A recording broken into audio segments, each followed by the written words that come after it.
আসসালামু আলাইকুম। আশা করি আমার সকল বন্ধুরা ভীষণ ভীষণ ভালো সুস্থ আছে। আলহামদুলিল্লাহ আমরা ভালো আছি। হ্যালো আসসালাম, একটা চ্যানেল প্রতিদিনের মতো নতুন একটা ভিডিও নিয়ে তোমাদের সামনে আমি হাজির হয়ে গেলাম। আমার এই ছোট্ট নতুন একটা ভিডিওতে তোমাদের সবাইকে ওয়েলকাম জানাচ্ছি। অনেক অনেক শুভেচ্ছা ভালোবাসা জানিয়ে একটা ভিডিও আবার আমি শুরু করে দিলাম। দেখতেই পাচ্ছ বন্ধুরা, আমার হাতে কয়েকটা চুই ঝাল আছে আর কিছুটা কচু শাক আছে। একেবারেই আমার শ্যুট করা হলো না, হঠাৎ করে আমি আমার ঘরের পিছন সাইডে গিয়ে একটু কচু শাক তুলে নিয়েছি। সেগুলো আজকে রান্না বানাবো। কীভাবে আমি রান্না বানাই সেগুলো তোমরা একটু দেখে নাও। আর সারাদিন কী কী করছি তোমরা আমার সাথে থাকো আর পাশে থাকো। শুরুতে একটা লাইক দেবে, একেবারে স্কিপ করবে না বন্ধুরা, ফুল ভিডিওটা ওয়াচ করে দেবে, এটাই আমার অনুরোধ। দেখো বন্ধুরা, এখানে চুই ঝাল যেগুলো হয় গাছটা তোমাদের সঙ্গে আমি অবশ্যই শেয়ার করব।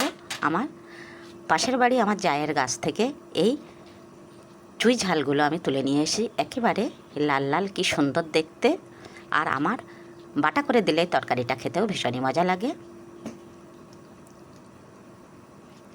কচু শাক আমরা সবাই কিন্তু খেতে ভালোবাসি, আমরা মেয়েরা বেশি পছন্দ করি। শাক পাতা আমাদের ভীষণই প্রিয়, আর সেই সাথে যদি কচু শাকের সাথে হয় ইলিশ মাছ, তাহলে কেমন হয় বলো তো বন্ধুরা।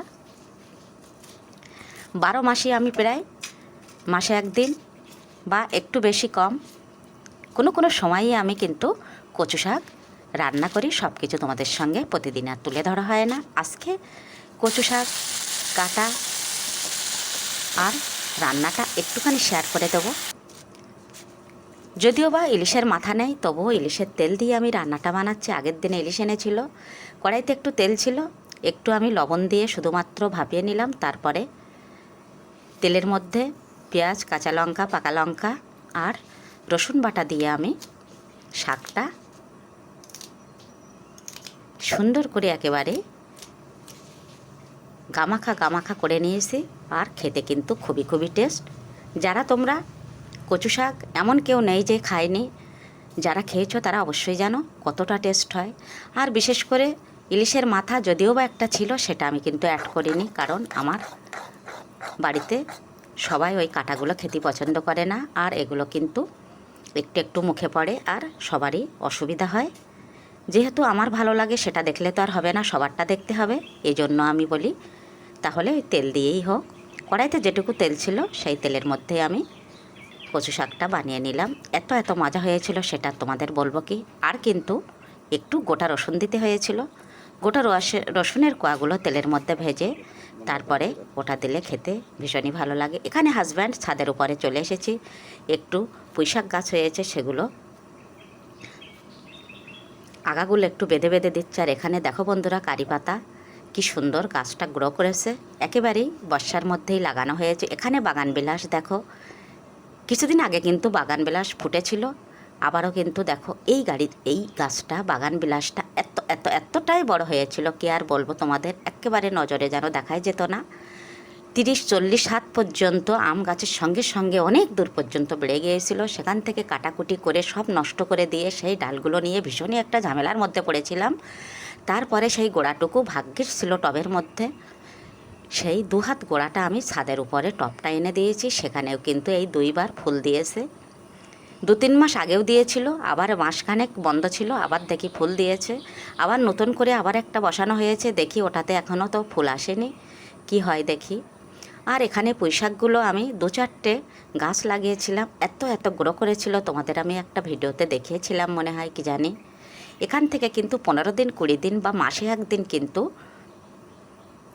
পুঁইশাক পুঁই ডাঁটা কেটে কিন্তু খাওয়া হচ্ছে। আজকেও রান্না হলো আমাদের।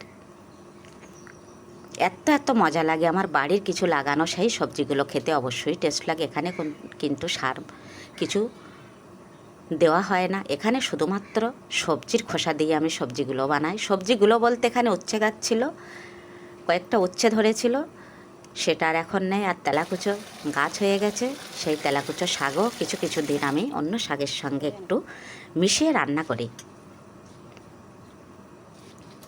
এখন যেহেতু বর্ষার দিন, শাকগুলো কিন্তু সুন্দর মতো করে ধুতে হবে। দেখে দেখে একেবারে ফ্রেশ শাক কিন্তু মনে হয় কত সুন্দর ফ্রেশ, তবুও পোকামাকড় এখন বর্ষার দিনে বেশিই লেগে থাকে। এজন্য সুন্দর ফ্রেশ করে আমি কচু শাকটাকে কাটাকুটি করে সুন্দর মতো করে ধুয়ে নিতে হবে, তারপরে তো রান্নার পালা।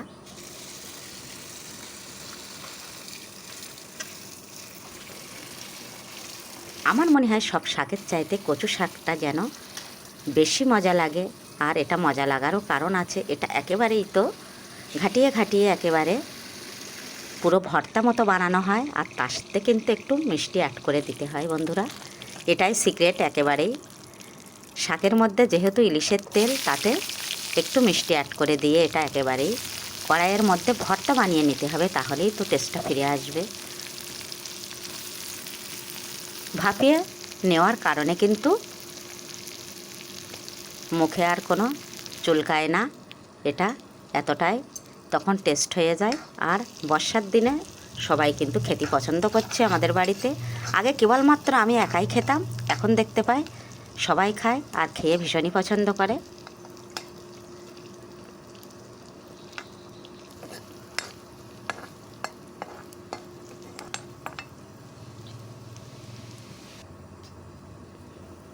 শুধুমাত্র শাকটা একটু শেয়ার করলাম, তারপরে আর কিছু শেয়ার করিনি।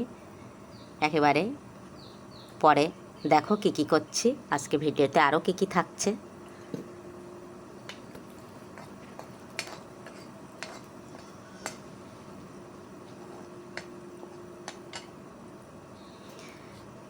একেবারে তো ঝরঝরিয়ে বৃষ্টি হচ্ছে, তারই মধ্যে আমি একটা উনান ছিল আমার কড়াইয়ের মধ্যে, সেটাতে কিন্তু আমি কিছু দিন রান্না করে নিলাম। এই ধরে 6 দিন আমার রান্না করা হয়ে গেল। শুধুমাত্র যদি ভাতটা হয়ে থাকে তাহলে কিন্তু গ্যাসের খরচটা অনেকটাই কম হয়ে যায়।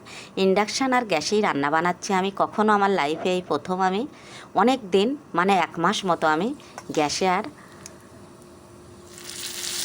ইন্ডাকশানে রান্না বানিয়ে নিচ্ছি। এমনি জ্বালানি যা আছে বাড়িতে,